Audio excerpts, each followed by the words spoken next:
नमस्कार, मैं डॉक्टर मार्कंडेय आहूजा, कुलपति गुरुग्राम विश्वविद्यालय।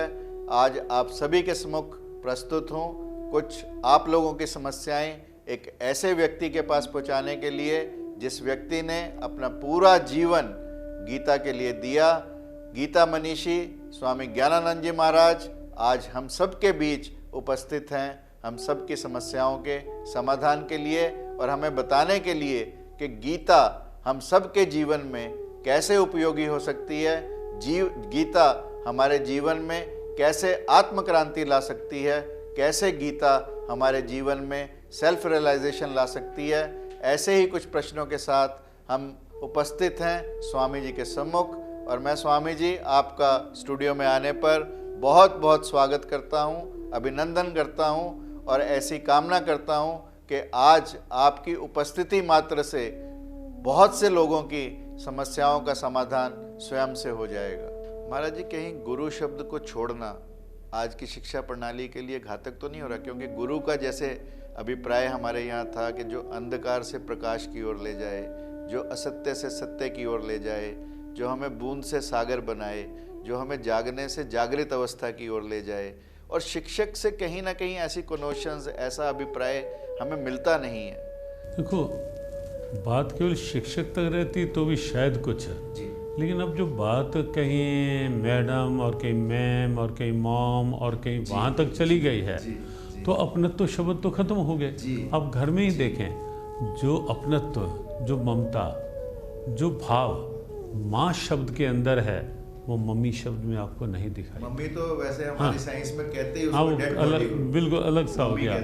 जो पिता शब्द के अंदर वो अपनत्व भाव है, वो पापा या डैड शब्द आगे आगे बढ़ते जा रहे हैं तो उनमें नहीं है। तो निश्चित है कि गुरु शब्द सामने आते ही स्वाभाविक अंदर की विनम्रता जगने लगती है। आचार्य शब्द, गुरु शब्द, आचार्य देवो भाव की परंपरा वाला शब्द, स्वाभाविक अंदर से आदर, सम्मान, भाव, विनम्रता जगती है। तो बिल्कुल सत्य है ये भाव। तो इसलिए हमें अपने पुराने भावों को, प्राचीन भावों को, प्राचीन शिक्षा प्रणाली को पुनः जागृत करने की आवश्यकता है। ऐसा अत्यंत बिल्कुल निश्चित आवश्यकता है और वो करनी ही पड़ेगी।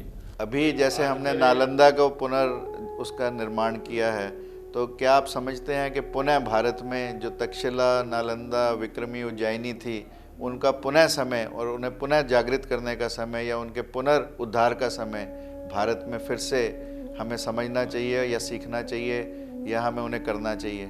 हमें लगता है कि नालंदा, तक्षशिला, उज्जैनी, जितने भी हमारी शिक्षा के पौराणिक और पुराने केंद्र थे, उसमें यदि आप पाएंगे तो कहीं ऐसा नहीं था कि भेदभाव था। केवल वैल्यू बेस्ड एजुकेशन, मूल्य आधारित शिक्षा थी।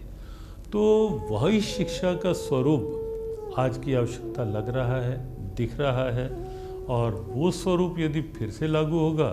अभी हम एक रहस्य की बात बताएं, तक्षशिला में कुछ खुदाई हुई और वहाँ से जो शिलालेख निकले बीच में से, उन शिलालेखों में ये प्रत्यक्ष हुआ कि वहाँ उस समय में बच्चों को गीता पढ़ाई जाती थी, वेद पढ़ाए जाते थे, धम्मपद पढ़ाई जाती थी। तो ये सब बच्चों को उस ढंग से साथ साथ लिए जाते थे। अभी शिलालेख आए हैं सामने, तो वो फिर से और गीता साथ ले लेंगे तो सब कुछ आ जाएगा जो आज की शिक्षा व्यवस्था की। मैंने ऐसा भी सुना महाराज जी कि तक्षशिला में जो द्वारपाल होता था वही बच्चे का टेस्ट ले लेता था। हमारे यहाँ तो अब हम बहुत सारे एंट्रेंस टेस्ट करते हैं, फिर जाके बच्चे को कहीं प्रवेश मिलता है, परंतु मैंने ऐसा भी सुना कि द्वारपाल ही इतना शिक्षित होता था कि वही बच्चे का एंट्रेंस लेकर ये बता देता था कि ये यहाँ के योग्य है या नहीं योग्य है। हाँ, वो शिक्षित पुस्तकीय ज्ञान में भी होगा ही जी, जितना भी होगा, लेकिन वास्तव में संस्कारों के रूप में शिक्षित, मानवीय संवेदनाओं के रूप में शिक्षित होता था। वहाँ ये तो नहीं था कि केवल वही बात कि किसी बच्चे को केवल कुछ लेके अंदर जाने देना है या कुछ नहीं बिना लिए जाने। वहाँ तो फिर चेहरे को देख के, विचारों को देख के तब वो उनकी। तो महाराज जी, ये संदेश ये हुआ कि जितने भी हम आज विश्वविद्यालयों से डॉक्टर्स, इंजीनियर्स, एडवोकेट्स, अकाउंटेंट्स बना रहे हैं, उनकी बजाय हमें अच्छे व्यक्ति के निर्माण करने चाहिए। और यदि अच्छे व्यक्ति के साथ हम ये बाकी गुण दे सकते हैं तो शायद वो ज़्यादा उपयोगी होगा बजाय इसके कि हम केवल डॉक्टर्स, इंजीनियर्स या अकाउंटेंट्स बनाएं। और भगवद गीता अच्छे व्यक्ति निर्माण की प्रयोगशाला को, लेबॉर्ट्री को हो या फैक्ट्री को हो जी।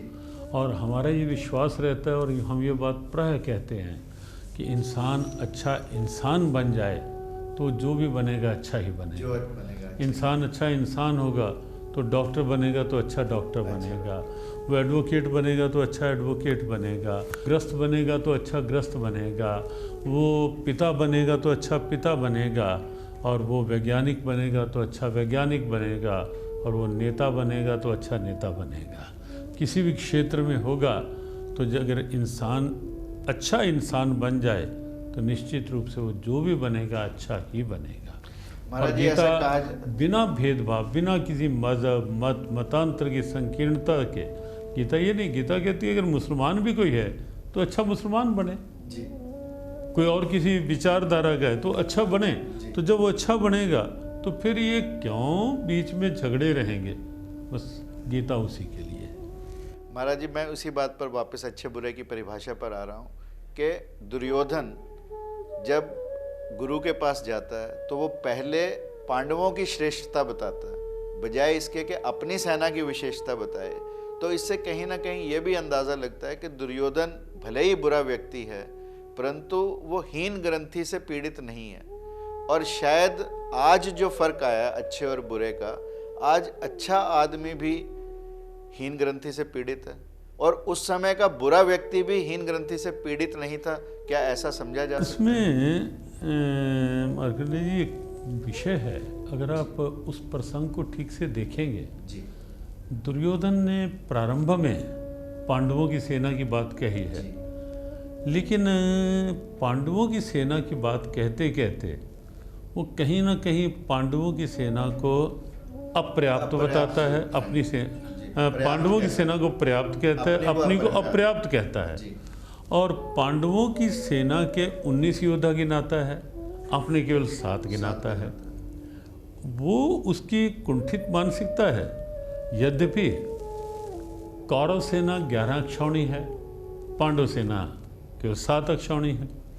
और सही गिनती यदि महाभारत के उद्योग पर्व में आप देखेंगे तो 10 लाख से ऊपर सैन्य बल का अंतर है कौरव और पांडव में।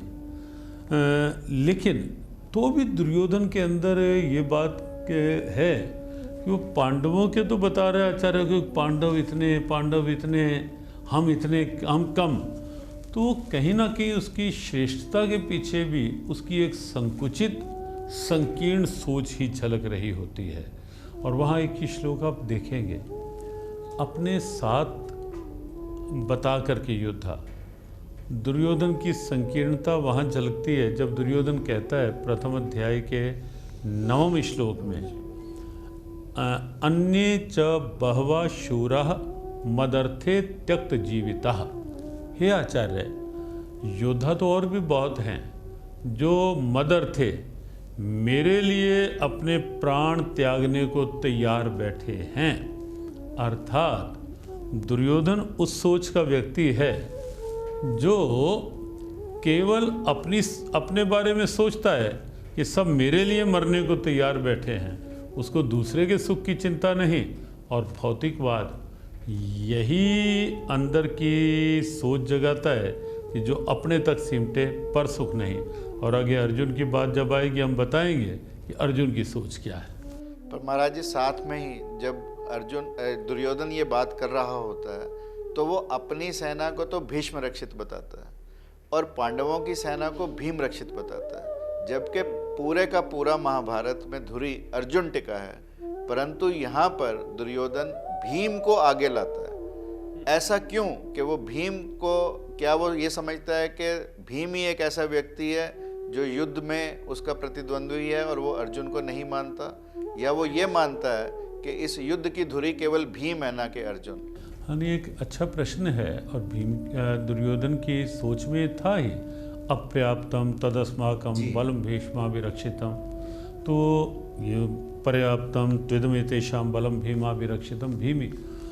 भीम ना तो पांडव सेना का सेनापति था, धृष्टद्युम्न सेनापति था, ना पांडवों 5 पांडवों में बड़ा था जी। भीम, लेकिन तो भी दुर्योधन के मन में भीम था। प्रारंभ से ही दुर्योधन की सोच में, और शब्द जो है वो मनुष्य की अंदर की सोच की एक अभिव्यक्ति है। वाणी का शब्द अपने आप में स्वतंत्र नहीं होता। मेरी वाणी से क्या निकल रहा है वो मेरी सोच को अभिव्यक्त कर रहा है, एक्सप्रेस कर रहा है। तो दुर्योधन का प्रारंभ से ही आप देखेंगे, बालपन में ही जब वो खेलते थे उस समय की स्थिति से ही आप जब देखें तो दुर्योधन ने एक दिन भीम को विष भरी मिठाई खिलाकर धक्का दे दिया जल में। उसके बाद बात बात में भीम उसके मस्तिष्क में रहता था, और यहाँ तक महाभारत में लिखा है, बड़ा हास्यास्पद सी स्थिति, कि जब दुर्योधन भीम के साथ झगड़ता था और भीम के आगे उसका वश नहीं चलता था, तो उसने घर के अंदर भीम की एक पीतल की मूर्ति बना रखी थी। तो अपनी कुंठा, अपना आवेश, अपना द्वेष, वो जो घर में आके भीम की पीतल की मूर्ति बना रखी थी तो उसके साथ निकालता था, उसी को पीटने लगता था आगे। तो दुर्योधन की सोच में भीम इतना गहरा उतर चुका था, तो वो उसकी सोच उस समय प्रकट हुई कि भीम के द्वारा रक्षित ये सेना पांडवों की। तो इसका एक संकेत यही मिलता है कि हम अपनी सोच में जिसे बिठा लेंगे वो कहीं ना कहीं हमारे उस स्थिति के रूप में उजागर होगा ही।